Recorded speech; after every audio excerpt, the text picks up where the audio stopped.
Now, my colleague Bella Mundi had a conversation with a former Ghana's most beautiful contestant and a very great advocate for women in tennis.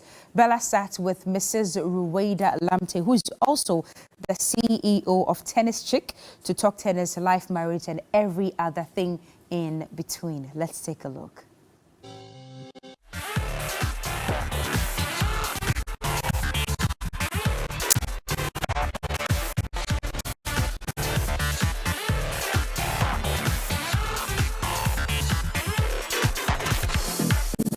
All right, so on the 11th of September 2021, history was made again after two teenagers made it to the finals of the US Open. And this would be the first time since 1999 that we've seen two teenagers. In fact, in 1999, Serena Williams was 18 years old when she met Martina Hingis in the Grand Slam finals. And then we saw British Emma Raducanu and Canada's Fernandez play together in the finals. And the big question on many minds in the country was, when would we see a Ghanaian play in any of these top games?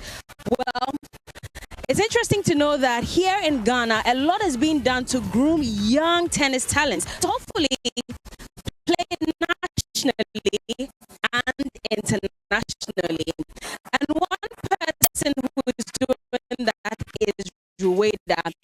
She's a former contestant of Ghana's Most Beautiful, and now she's dedicated her time to ensuring that we find that one young talent who could eventually become that world champion. We're here to meet her in Sakumono. She has a tournament actually happening right now. We get to try our hands on that and also to get to know a bit more about it. Let's go meet her now.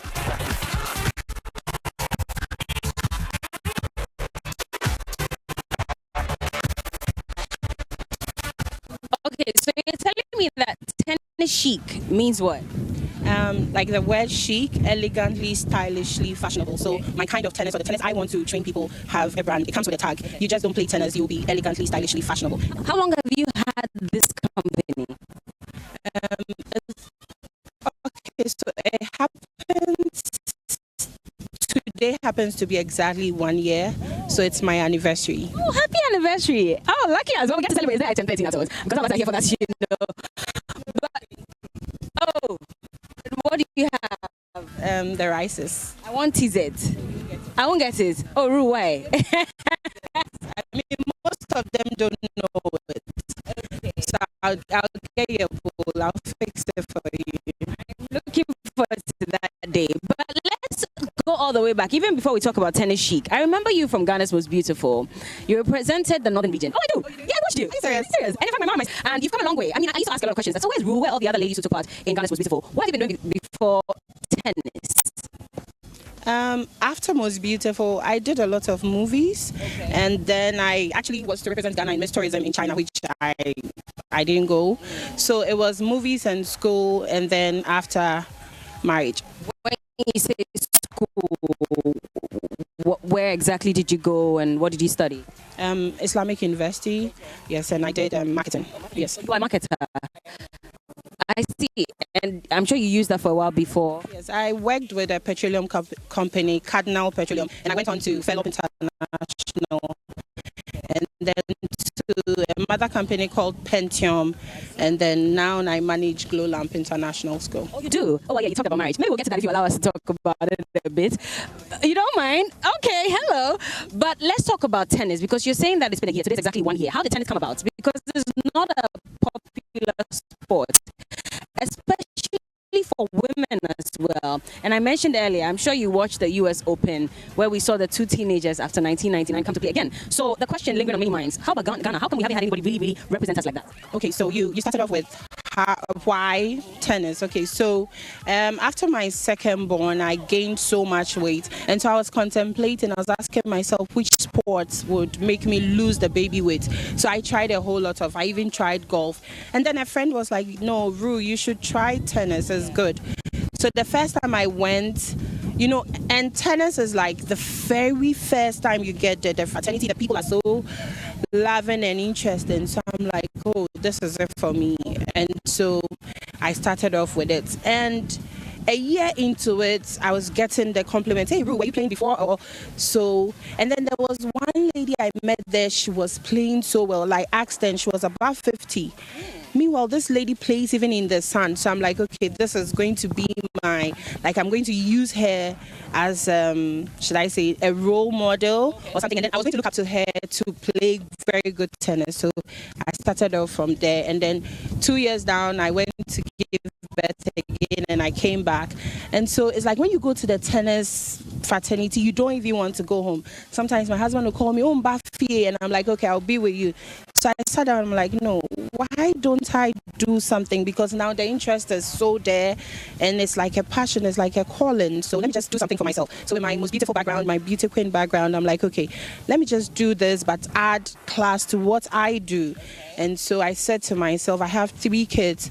They could be the next Williams sisters. Okay, so they will be the Lamptey sisters. And That'd be cool though. yeah, watch out for them. They have started actually. So we started off and then I'm like, okay, let me just broaden my horizon and then make it a club. Get coaches around. So what I do in Tennis Chic is like, because I'm also still learning, I can't teach, but I have coaches around everywhere. Now we've even gone into the 13 regions, and so if you're in Volta region and you want to play or you want to learn how to play tennis and you come through me, I would give you a coach who will teach you in Volta region. So we did that, and then now I have a good number of people who are learning tennis in the academy, like the Tennis Chic Club. It's not just here, like you said, all the 16 regions. 16 actually.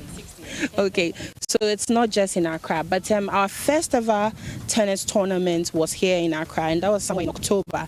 And so it was around the International Women's Day and then Mother's Day. So I sat down like, I'm a mother, and then we are celebrating women. So let me just put all women together and organize a beautiful tournament. And it was a success, like the patronage. I had people coming all the way from Upper West, Volta region, Accra, and then we had a beautiful tournament. So literally, how many people do you have in the club across the country? Can you even tell? I can't tell now, but what it is so they're already existing tennis players. We just have a group, and so they are like the Tennis Chic. So now what I do is, if you're a woman or a lady that plays tennis, I call you a Tennis Chic. Because yes, you are a chic in tennis. And so the people that are in the club now that are under training should be somewhere around 21. Yes. And all this, you have to bear the cost, especially for people who come in to train. Do you have to bear all that cost? No. So now I needed to monetize it. Exactly. So if you're coming to learn how to play and you're like an amateur, a little boy or girl, then obviously your parents need to help you with registration, which is just something small. And then you will get your racket and everything. Then the coaches would have a schedule for you to teach you. But what happens to underprivileged kids and young people who may not be able to afford it? Is there some arrangements for them to also get to train? Thank you very much. So after the anniversary, which is today, that is what our next line of duty. So we are touring the 16 regions. We are going to underprivileged schools and villages to introduce the sports to them, because tennis looks like it's a more elite kind of sport. So we wanted to be like a very popular out there sports like the footballs and then the other ones. So yes, we are going into the 16 regions, and then our main focus is on the underprivileged children, because you don't know who is going to be the next big star in tennis. And I'm excited that you're doing that, because again, when the Olympics happened this year, we were all asking questions. I mean, the issue about support from government, the fact that we could even have some of the world champions here in Ghana, but unfortunately you don't see as much attention being paid to it like football. And your husband is a former footballer, so I guess you understand, the disparity between those who play other sports and those who actually play. Yeah. Yes, that's it. But you see, there's been a change. I think people are understanding the game tennis. So now when you talk about just like, I think 2 days to this event, I just called a few people and I'm like, oh, I want to host the women again. And it would surprise the number of people who were willing to at least give something to sponsor this it's a mini tournament, so this tournament, yeah. And so now I think the interest is coming out. People are beginning to understand the game. And during the vacation, summer school, I had a lot of parents registering their children because I make noise on social media about tennis. So it is coming. It will reach there. Just that it will take a little time, but we still need individuals, bigger companies, organizations to help us push this agenda. I'm very curious about marriage to your husband. I mean, he's a world icon, you're a beauty queen. How did you two meet? Hey, can I remember? I don't know.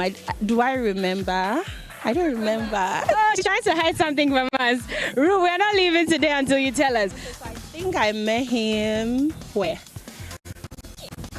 Yeah, Simon. I'll tell you later. But I'll stop. Okay, so I think when I was doing Most Beautiful, he voted a couple of times because his friend was a friend to my auntie, and then it came from there. That's how I got to know him. After the pageantry, he was like, oh, he voted for me, and we became friends, and then one thing led to the other. But that was way before his issues, right? So you were just friends at that time. So at what point did you both agree that, okay, you know, we like each other, maybe we should take this to another level? Bella, is that tennis? Oh, yeah. Okay, so at a point in time, somewhere, and then yes. After the issues, yes. Yeah.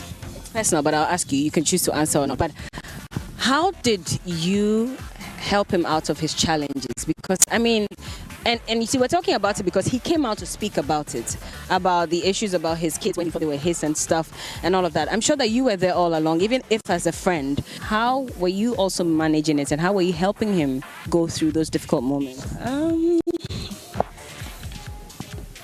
I think just from sometimes encouraging him and then asking him to be patient, and then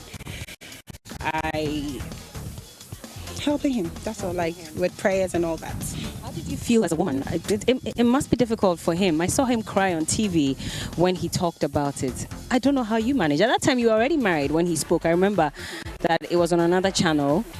He opened up about how he found out the kids were not his and stuff. By then, you already were married, right? And you had kids. But how were you still going through that, you know, the marriage, knowing that he was still pained by what had happened? So I was doing my duty as a wife, supporting him all through thick and thin, and then basically that's it. It remains tight-lipped, but we'll see if we can still get something out of it. But okay, this is tough. You're doing your duty as a wife and as a woman. On the days when he cried, how did it make you feel? I mean, I'm a human being. I have feelings. I was also sad for him, but that's it. How do you feel about the fact that you have kids now? I mean, these are kids that you have with him. And by the way, for those of you who seem a little confused about all this, so Ruweida is the wife of legendary football player Ruweida Lamptey. And so, yes, we came to talk about tennis, but we had to find a way to corner her to get a bit of this information as well. But you have kids now. You're training them, like you said, for tennis, for football and stuff. How do you feel about knowing that these are your kids and these are kids that you've had with a legend? Do you get a lot of attention? Do you get people asking you questions? No, we have been able to be behind the, the scenes, yes, there. So it's better that way because we are human. I mean, the last time something came up and then people were like, on social media, some of the things really got to me. So I was asking myself, how do people said he wasn't man enough, he should go kick the woman. Like, there were harsh words, and I felt that was too much for him and even the kids.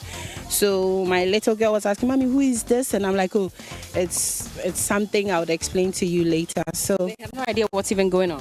They are too young, yes, yeah. And I think we are dealing with it at a low level. We get people coming at you as well? Just a few times, yes. They attack you? I've had that before, but not from the direct, not from the person in question, but I don't know if they are relation or family, but that's just it. I mean, What do they say?